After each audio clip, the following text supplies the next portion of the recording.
Yes, Mr. Shaw? No, you aren't. You are listed on the agenda towards the bottom. Is this a different topic? Thank you, ma'am. Go ahead.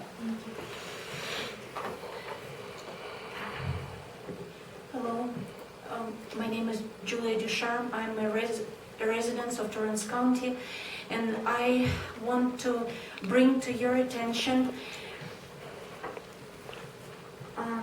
a letter in today's issue of Independent, and that letter is written by resident of McIntosh, Dan Nordstrom, and it says, "Heads up, people, the Air Force is trying to put a helicopter port in McIntosh and barely notify the public before it's a done deal. They have already finished a study called the 58th SAU Low Dust Helicopter Landing Zone.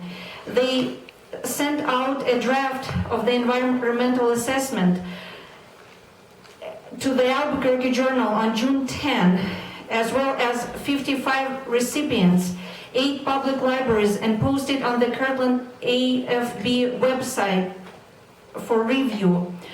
Over the 30-day review period, 5 comments from state and local agencies, 1 from the Navajo Nation, and 1 from the general public. They actually asked a single citizen, wow. I obtained from the library draft environmental assessment, June 2012, and I have some facts from it. The Air Force would sublease the 25 acres from Gardner Turfgrass for 5 years.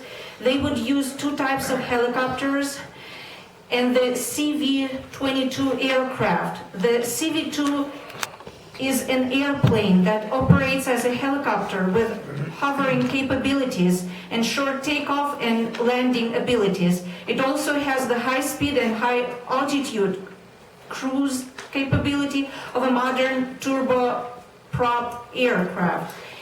Mr. Shaw, I'm sorry to interrupt you, but I do have to remain consistent, and you do only have 2 minutes. So thank you for bringing that to our attention. What is it that you wish us to do with the information?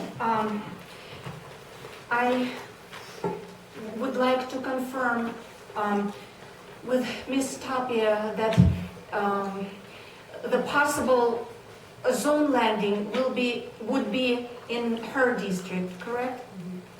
And I know that you have known about this issue at least since June.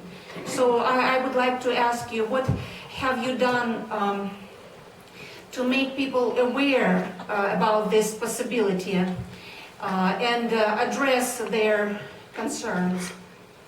I personally haven't done anything because it's still going through the process, and Stephen is handling that with our planning and zoning. And so when it comes to the point of that the public needs to be advised, then we'll let you know. And this person says, I cannot do this alone as I am disabled, not connected to the internet and all that organized. I hope I'm not alone in trying to stop this. Will you contact this person and help him to oppose this deal? I will contact him, yes. Okay, thank you very much. Thank you, Mr. Shaw. Is there anyone else? Okay.